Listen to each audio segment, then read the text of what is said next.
धर्मराज सभा में पधारे, और जब सभा में पधारे यमराज, तो यमराज की नजर उस कबूतर पर पड़ी, और जैसे उस कबूतर को देखा तो यमराज हंसने लगे,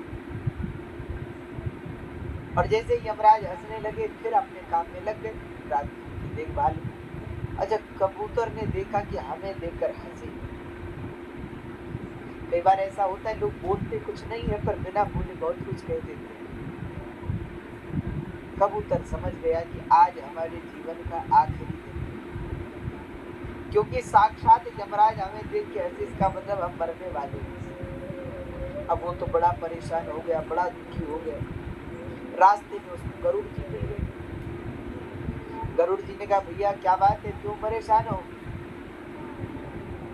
तो कबूतर ने कहा कि महाराज आपको क्या पड़ी है, आप हम पक्षियों के राजा हैं, पक्षियों के राजा गरुड़, किंतु आप तो भगवान की सेवा में इतने व्यस्त रहते हैं कि अपनी प्रजा का हाल चाल देखभाल कुछ करते ही नहीं। गरुड़ जी बोले, नहीं नहीं भैया बताओ, राजा का प्रथम दायित्व तो प्रजा रक्षण है, तुम बताओ क्या समस्या है। तो कबूतर बोला, आज यमराज हमें देख के हंसे। तो बोले, इसमें बुराई क्या है, हंसी तो ठीक है। बोले, हम समझ गए कि वो हंसी ऐसी थी कि हमें मरना है, इसीलिए हंसे होंगे।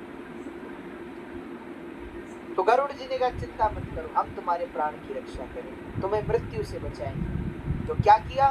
बोले, उस कबूतर को अपने पंजों में पकड़ लिया, और पकड़ करके 7 समुद्र पार होकर के गरुड़ जी पहुंचे। 7 समुद्र पार एक बड़ी दूर जगह, एक स्थान पर, एक बड़ी सुंदर एक स्थान था, वहां एक गुफा थी। तो गरुड़ जी ने कबूतर से कहा, तुम यहीं रहना, ये इतना दूर है कि यमराज जी को भी पहुंचते पहुंचते महीने लग जाएंगे। अब गरुड़ जी तो वायु वेग से, मन के वेग से चलते हैं। तो गरुड़ जी बोले, यहाँ पहुंचते पहुंचते यमराज जी को भी महीना भर लग जाएगा, तुम आनंद से रहो, तुम्हारी मृत्यु आज तो होगी नहीं, तुम जाओ। ये कह करके गरुड़ जी ने कबूतर को उसमें रख दिया। बोले, महाराज कोई आ गया तो बोले, चिंता मत करो, हम पत्थर लगा देते, इसको बंद कर देते, हम कल आएंगे तुम्हें यहाँ से निकाल लेंगे। ठीक है महाराज। कबूतर उसमें रह गया, बाहर से बड़ा सा पत्थर चट्टान गरुड़ जी ने लगा दी, और गरुड़ जी वापस भगवान की सेवा के लिए चल गए। कहते हैं, जब रास्ते में जा रहे थे, गरुड़ जी ने सोचा कि जरा यमराज से मिल ही ले। यमराज उसको देखकर हंस रहे थे कि उसको मारना है, और हमने उसको बचा लिया, यमराज भी उसका कुछ नहीं बिगाड़ पाए। तो यमराज से मिलते हुए चले।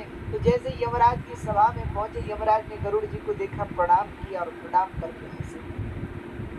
तो अब तो गरुड़ जी को क्रोध आया कि भाई, तुम जिसको देखो उसको देखकर हंस रहे हो, और तुम्हारे हंसने के कारण लोग डर रहे हैं। अब बताओ, मृत्यु जिसे देखकर हंसे, भय तो होता ही।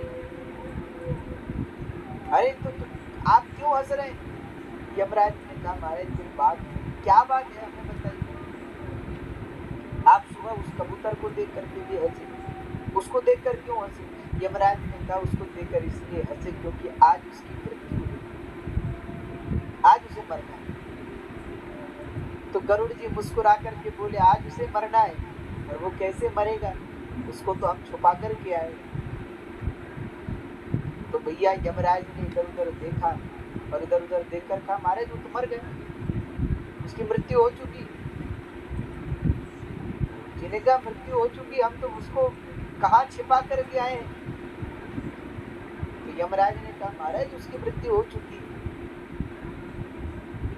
तो उसकी मृत्यु हो चुकी, कैसी मृत्यु हो चुकी? तो यमराज ने कहा, आप जानते हैं सुबह हम उसको देखकर क्यों हंसे थे? तो गरुड़ जी ने कहा, नहीं महाराज तो नहीं जानते, आप बताइए। तो यमराज बोले, उस कबूतर को देखकर इसलिए हंसे क्योंकि उसकी मृत्यु 7 समुद्र पार एक गुफा में थी, और हम सोच रहे थे कि इतना सा कबूतर एक दिन में उड़ करके वहां कैसे पहुंचेगा मरने के लिए। और बोले, हमको देखकर क्यों हंसे? बोले, आपको देखकर इसलिए हंसे क्योंकि आप ही उसे वहां पहुंचा करके आए। पर वो मरा कैसे? हम तो गुफा में रखा है, वहां तो बहुत दूर है। तो यमराज बोले, महाराज आपने क्या किया, उस कबूतर को गुफा में बंद कर रखा। हाँ, बोले उसी गुफा में एक बिल्ली दी है। अरे बोले, तो कबूतर तो उड़ सकता है। बोले वही तो समस्या है, आप दरवाजे पर बड़ी चट्टान लगा करके आई थी और उस बिल्ली का वह कबूतर भोजन बन चुका, उसकी मृत्यु हो चुकी।